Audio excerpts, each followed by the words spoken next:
Anda kembali bersama kami, pemirsa. Masyarakat Indonesia telah ambil bagian dalam demokrasi dengan antusias menggunakan hak politiknya.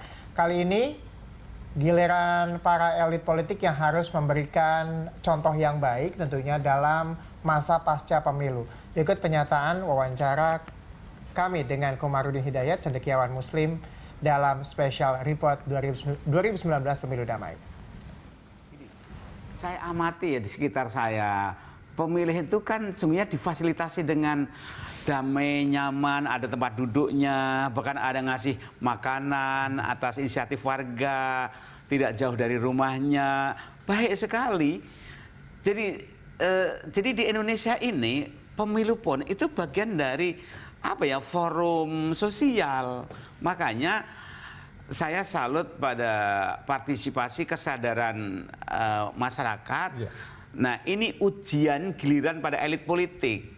Kalau masyarakat telah menunjukkan keikhlasannya, partisipasinya, tolonglah tunjukkan juga kebesaran jiwa daripada elit politiknya. Karena elit politiknya malah kemudian ngipas-ngipas masa rakyat. Dengan seperti apa harusnya menunjukkannya itu? Ya, satu, ajari bahwa ini ada aturan hukum. Oke. Jadi kalau ada masalah lewat jalur hukum. Sudah ada mekanismenya ya? Ada, diajari.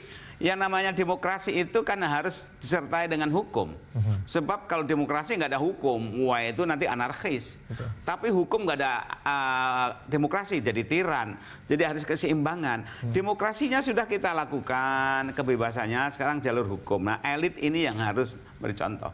Betul, karena itu dia. Artinya bahwa dibutuhkan dibutuhkan peran elit-elit di partai politik juga untuk menenteramkan di bawah. Membantu meredakan ketegangan seperti itu, menenteramkan atau memberikan tone yang positif. Betul. Agar itu juga coba bisa kita disebarkan. Tanya ke Pak Gun-Gun dulu. Tadi itu pertanyaan saya sama seperti itu, bahwa ketika misalnya sekarang kan masih ada prosesnya. Nah, bagaimana caranya ketika kita memantau ini pun juga dengan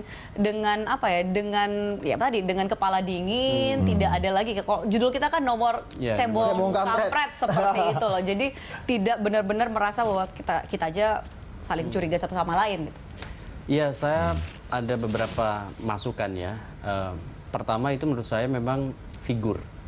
Karena ini akan punya impresi ke bawah.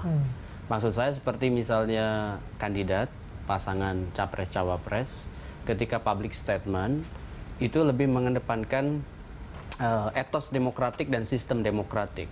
Jadi bagaimana nilai berdemokrasi dan aturan main seperti misalnya, kalau tidak setuju, legal standing dong di Mahkamah Konstitusi. Betul. Bukan membuat misalnya mengipas-ngipasi gerakan people power atau gerakan masyarakat yang bisa konflik horizontal. Itu dulu. Ketika public statement itu bagaimana caranya digiring pada penyelesaian sengketa pemilu, bukan kemudian kekecewaan yang diekspresikan dan memantik konflik horizontal. Yang kedua, itu menurut saya posisi opinion maker dan opinion leader yang kemudian tampil di media. Kan banyak nih, pasti jubir-jubir, segala macam, jubir TKN, jubir BPN, itu bagian dari menurut saya cara utuh untuk mendinginkan suasana.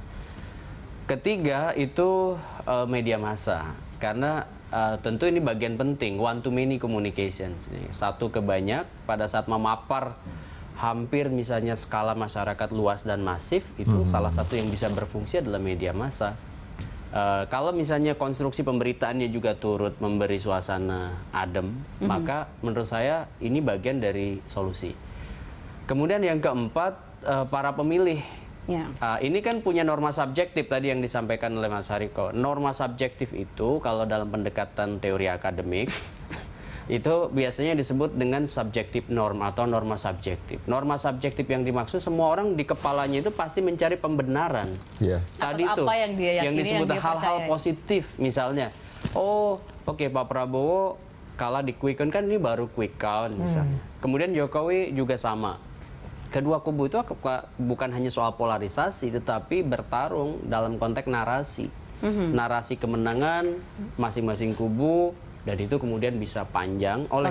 Ya, kalau kita lihat juga kan nampaknya sebagian pihak juga mengatakan ini agak dejavu nih dengan 2014 karena polanya hampir sama begitu ya, Pak? Iya. Ya agak-agak mirip ya. Maksud saya satu perolehan suara yang juga mirip. Betul. Artinya konfigurasi kekuatan tidak banyak berubah nih Mas Hariko dari 2014. Ya sekitar, kalau dulu mungkin ya sekitar 7% bedanya. Sekarang gap di hampir lembaga quick count itu sekitar 10%-an. Oke, nah tadi kan disinggung soal ini sekarang tuh kayak jadi perang narasi gitu loh berlanjut. Nah, bagaimana ketika konten-konten ataupun juga narasi yang dibangun ini biar tone-nya itu tidak sampai apa ya, walaupun seringkali mungkin mau bercanda ataupun apa, tetapi itu bukan tidak mungkin ditanggapinya juga dengan tidak cara yang sama gitu loh, persepsinya terhadap mungkin satu hal ataupun satu gaya mencoba untuk bercanda seperti itu. Iya, konten itu kan ukurannya kepentingan nasional ya. Artinya belum tentu konten yang kita buat menguntungkan kandidat kita itu juga menguntungkan persatuan dan kesatuan bangsa ini. Nah, jadi kalau politisi membuat konten itu kan ukurannya hanya elektabilitas dan popularitas, kebanyakan itu.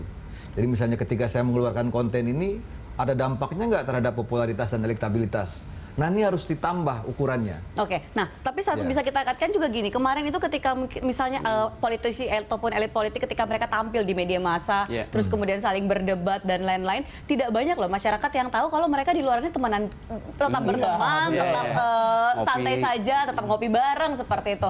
Orang cuma melihatnya, wah ini ada kekisruhan, kemudian saling menjatuhkan seperti itu. Nah, bagaimana biar itu nggak berlanjut sampai di masa saat ini? Ya kita berikan analogi-analogi yang sederhana. Ya sama lah kayak sepak bola ini, Mbak. Kan lagi Liga Champion ini ya. Maksudnya yang loyal itu kan biasanya pendukung ya. Saya sejak dulu ya Liverpool gitu loh. Tapi pemain Liverpool ini kan gonta-ganti terus. Namanya pemain ini kan tidak ada yang loyal terhadap apa yang dia dukung.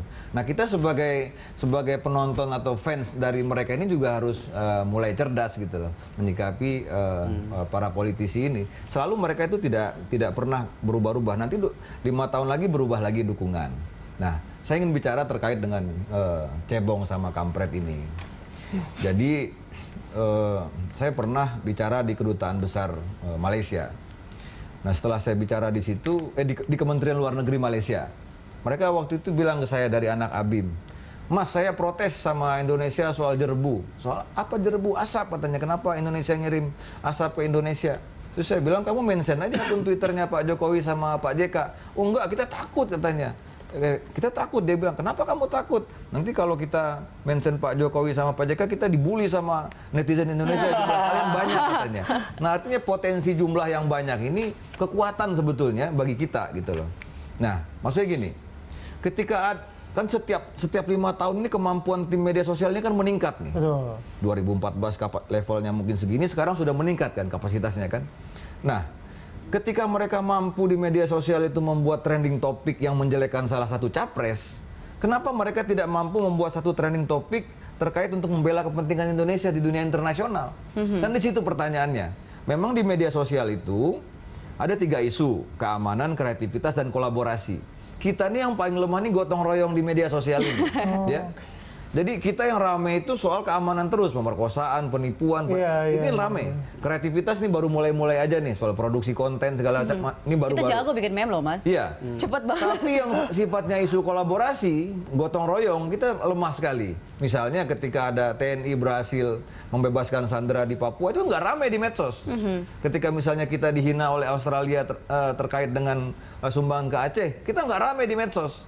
Tapi ketika ada organisasi kita dihina, dilecehkan, kita rame di medsos. Mohon maaf nih, pernah Dubes Inggris itu membuat satu tweet yang menyindir masalah Papua. Misalnya dia bilang, kenapa ya di Inggris ini, di Papua ini supir aja orang asing? Kita tidak tersinggung dengan hal-hal yang seperti itu. Nah, di sini yang harus dibangun adalah, saya pikir isu ke depan ini adalah isu yang kuat, itu adalah isu yang kaitannya dengan harga diri bangsa dan kepentingan nasional.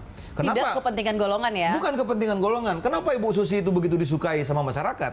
Karena dia berani menunjukkan menunjukkan keberpihakan Indonesia, kapal-kapal asing dan lain sebagainya. Nah, ketika katakanlah Prabowo ini kalah, apa yang bagus dari Prabowo itu juga diambil oleh Jokowi gitu loh. Ketika dia banyak bicara tentang harga diri bangsa, kepentingan nasional, ini juga yang harus diserap oleh Jokowi karena pemilihnya Prabowo ini kan banyak juga ya, sekitar 45-46%. Nah di situ yang digunakan untuk bisa merangkul ini gitu. Sebetulnya sama aja, semuanya juga bicara tentang kepentingan nasional. Hanya sejak tahun 2018 pemerintah kan sudah mengeluarkan impres, namanya impres bela negara. Artinya bela negara itu bukan cuma berperang, tapi apapun kapasitasmu, kamu bisa bikin meme, kamu bisa bikin tulisan, kamu bikin video, ayo disumbangkan untuk sesuatu yang berharga untuk Indonesia. Misal yang paling minim nih Mas. Misalnya untuk daerah-daerah tertinggal itu kan, kenapa tidak menggerakkan orang-orang itu untuk bikin video klip atau film di daerah-daerah tertinggal itu? Artinya bahwa Jadi sekarang berpikirnya kolaborasi ini yang menurut saya lebih minim nilai gitu. kepentingan bangsa dibandingkan dengan Itu yang paling penting. Politiknya udahan dulu gitu ya. Kita akan terus membicarakan mengenai bagaimana kita merekonsiliasi pasca pemilu. Usai jeda, tetaplah bersama kami di Pemilu Damai 2019.